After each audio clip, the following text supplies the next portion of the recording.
merupakan peristiwa yang bisa berbeda dialami oleh setiap orang. Ya. Dari beberapa cerita yang sempat saya dengar dari orang yang mengetahui, ya, memang banyak perbedaan, tapi rumusnya sama. Ketika matahari sudah menunjukkan 19 derajat, yang dilihat itu adalah wajahnya yang asli. Disitulah terjadi dialog atau peperangan antara Dajjal dengan Imam Mahdi yang saya ungkap di surat 67 ayat 3 dan 4. Allah yang menciptakan 7 langit. Kita lihat ini. Surat 67 ayat 3 dan 4. Jadi ketika matahari sudah 19 derajat, jadi memang tandanya itu dia datang dari atas dan ke depan. Jadi meskipun dia posisinya baring, dia datang dari atas kepala. Jadi bukan turun dari langit kemudian kita hadapkan wajah begini. Ya, kalau kita baring bukan dari depan. Bukan dari belakang sampai kiri kanan, bukan. Dia selalu arahnya dari atas.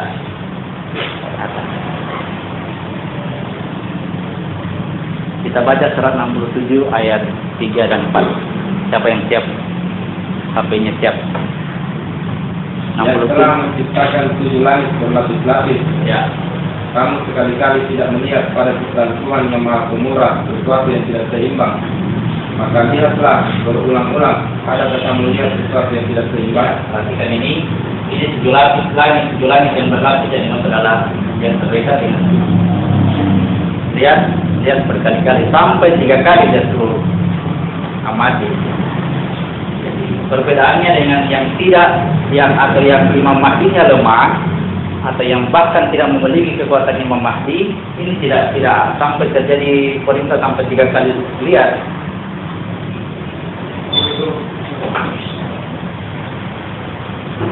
Ada rekaman, ada yang direkam kan? Pesanannya Pak Laud ini dia harus ada direkam untuk karena dia tidak masuk hari ini. Ada.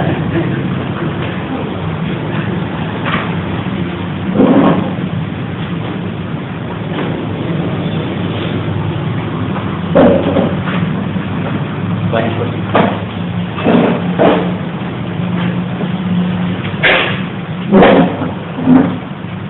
Oke.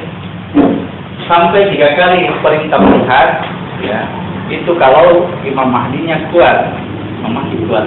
Kapan lemah itu tidak perlu sampai 3 kali, langsung dia ikuti itu dan dia gagal mengenal kita. Tapi kalau Imam Mahdinya kuat, yang rajin membaca Al-Quran meskipun tidak paham, dia terus baca, berusaha untuk memahami, itu tidak berusaha untuk memahami. Ya, terjaga sampai 3 kali perintah untuk melihat. Perhatikan, tidak ada yang cacat. Perhatikan, dalam itu tidak ada yang cacat, tidak ada yang tidak seimbang. Artinya pemberitahuan ke dia, kalau dia masih cacat atau masih ada yang miring-miring, itu belum pertahankan dulu, jangan dulu. Niscaya penglihatanmu akan kembali kepadamu tanpa menemukan cacat. Dan penglihatanmu akan lemah. Jadi ketika sudah ada yang asli, nah itulah yang hak. Maka dia akan mengalahkan yang batil, yang sudah yang gelap jadi terang, atau yang batil langsung hilang. Yang asli ini, dan kita akan berpindah dan yang terhilang. Yang terhilang berarti naik ke bagian atas. Sehingga tidak merasakan sakitnya yang melakukan. Oke. Jadi terjadilah perpindahan. Terjadilah, ya kalau bahasa orang tua, bahasa umum kita, pencabutan nyawa. Sebenarnya bukan nyawa yang dicabut, tetapi masa pakai amanah sudah selesai. Jadi kalau yang mau diambil kembali berarti bukan ruhnya yang diambil, tapi wadahnya, wadah itu sudah selesai. Silakan baca Al-Quran, tidak pernah itu ada pencabutan nyawa di dalam. Yang dibahasakan itu dimatikan. Dimatikan. Apa yang terjadi setelah kematian? Surat 23 ayat 99 sampai 100. Ini setelah kematian. 23 ayat 99 sampai 100. Demikianlah keadaan orang-orang kafir itu, hingga apabila datang kematian kepada seseorang dari mereka, ia berkata, "Ya Tuhanku, kembalikanlah aku ke dunia, agar aku berbuat amal yang saleh terhadap apa yang telah aku tinggalkan." Sekali-kali tidak. Sesungguhnya itu adalah perkataan yang diucapkannya saja, dan di hadapan mereka ada dinding sampai hari mereka dibangkitkan. Jadi orang kafir ingin supaya dia dikembalikan ke dunia, padahal ini tidak bisa kembali ke dunia, kata dia. Tidak bisa kembali ke dunia. Mereka dibatasi oleh barzakh. Itu disebut dengan alam barzakh. Jadi kalau ada sesuatu berita bilang si fulan yang sudah meninggal kembali ke dunia, itu hati-hati. Ya, tidak pernah berita orang yang sudah meninggal itu dikembalikan ke dunia untuk menyampaikan sesuatu. Meskipun perintahnya suruh sholat, suruh puasa, hati-hati. Tidak ada lagi informasi begitu ya. Sudah dibatasi oleh barzakh. Jadi tubuhnya masuk ke alam kubur. Masuk di kubur yang di dalam tanah. Dikembalikan ke asal kejadiannya, kembali ke tanah. Ini masuk ke alam barzakh. Alam barzakh, sebuah dinding yang membatasi antara yang gaib dengan dunia. Dibatasi oleh barzakh. Jadi dia tidak bisa lagi kembali ke dunia. Tidak bisa lagi dikatakan si apa ini, ya karena dia seorang wali, maka dia selalu datang untuk mengajar kepada manusia. Wah, setiap tanggal 10 Muharram ada pertemuan para wali. Seluruh arwah-arwah yang sudah meninggal berkumpul pada tanggal itu. Pernah juga diajak-ajak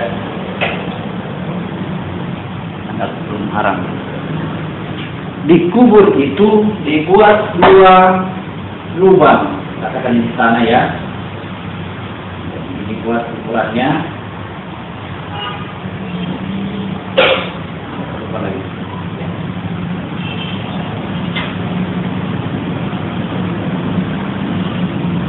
Kemudian ya kalau sudah mayatnya dimasukkan ke dalam ini tutup papan.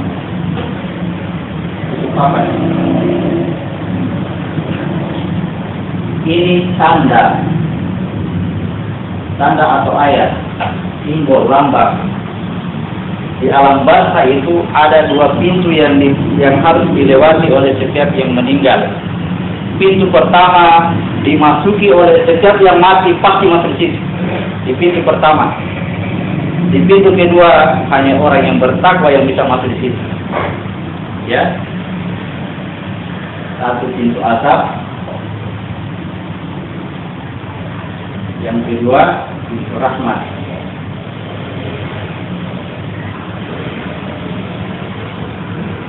Pada jasad, ya, jasad itu dimasukkan ke sini. Harapannya adalah supaya dia bisa masuk ke pintu yang kedua, pintu rahmat. Harapannya.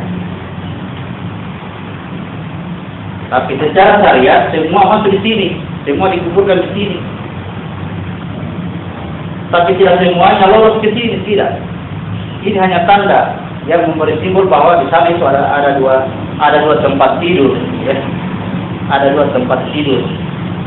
Kalau tidur di luar, bagian luar, mimpi buruk selama-lamanya.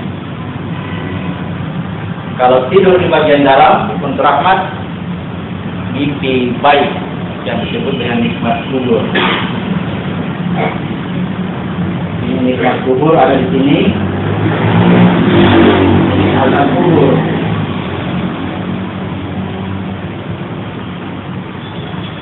Ini ya. Ini yang masuk basa